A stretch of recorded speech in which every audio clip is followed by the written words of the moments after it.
నమస్తే అండి. నా పేరు నిఖితాంజలి. మాది ఇందిరా మహిళా శక్తి క్యాంటీన్ హన్మకొండ కలెక్టరేట్లో మేము నడిపిస్తున్నాము. మేము ఇక్కడ మొత్తం 5 సభ్యులం, మహిళా సంఘ సభ్యులము మేము నడిపిస్తున్నాము. మాకు ఈ తెలంగాణ గవర్నమెంట్, కాంగ్రెస్ గవర్నమెంట్ వచ్చినాక మహిళా శక్తి కార్యక్రమం కింద మాకు క్యాంటీన్ అనేది ఇవ్వడం జరిగింది.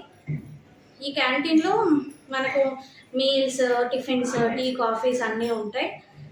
మాతో పాటు ఇంకా వేరే మహిళా సంఘ సభ్యులు వాళ్ళు కుట్టు మిషన్లు కావచ్చు, లేదంటే చపాతీ సెంటర్స్ కావచ్చు, చపాతీ తయారు చేసే సెంటర్స్, ఇంకా జ్యూస్ పాయింట్స్, కంగన్ హాల్స్, ఇట్లాంటి చాలా ప్రోగ్రామ్స్ అనేది చేస్తున్నారు మహిళా సంఘ సభ్యులు. ఈ గవర్నమెంట్ మాకు ఈ స్కీమ్ అందించడం వల్ల మేము ఉమెన్ ఎంపవర్మెంట్ అనేది మంచిగా జరుగుతుంది. మేము మా కాళ్ళ మీద నిలబడడం జరుగుతుంది. చాలా సంతోషం. కొంతమంది హౌస్ వైఫ్స్ కావచ్చు, అంతకుముందు చిన్న చిన్న వ్యాపారాలు చేసుకునే వాళ్ళు ఇప్పుడు ఈ కార్యక్రమం ద్వారా బాగా అభివృద్ధి చెందుతున్నారు. సో మాలాగే ఇంకా మహిళలు ఇంట్లో ఉండి వాళ్ళకు ఏం చేయాలని ఆలోచించే వాళ్ళు ముందుకు వచ్చి మాలాగా వేరే ప్రోగ్రామ్స్ కూడా చేసుకోవచ్చు. మీరు దేంట్లో అయితే ముందున్నారో, మీకు ఏ ఫీల్డ్లో మీరు బాగా మీకు ఏ ఫీల్డ్లో మీరు మంచిగా ఉన్నారో ఆ ఫీల్డ్ చూసి మీరు ఎంచుకొని ప్రోగ్రామ్ కింద చేసుకోవాలని కోరుకుంటున్నాను. మీతో పాటు ఎంతమందికి ఉపాధినిస్తున్నారు ఈ క్యాంటీన్ ద్వారా? ఇక్కడ నేను ఈ క్యాంటీన్ ద్వారా ప్రత్యక్షంగా అయితే మనకు 5 ఉపాధి పొందుతున్నారు. అంతా హౌస్ వైఫ్సే. సో వాళ్ళు ఇప్పుడు ఇక్కడికి వచ్చి పని చేసుకుంటున్నారు.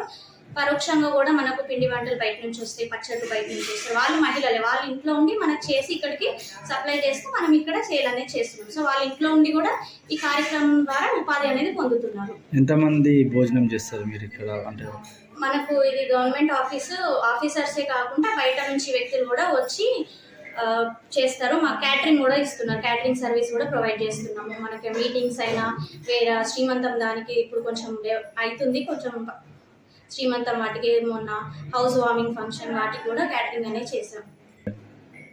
సో ఇంట్లో ఉండకుండా మనం బయటికి వచ్చి మన కాళ్ళ మీద మనం నిలబడి ఈ ప్రోగ్రామ్ చేయడం అనేది, ఈ క్యాంటీన్ నడుపుకోవడం వల్ల నాకు చాలా సంతోషంగా ఉంది.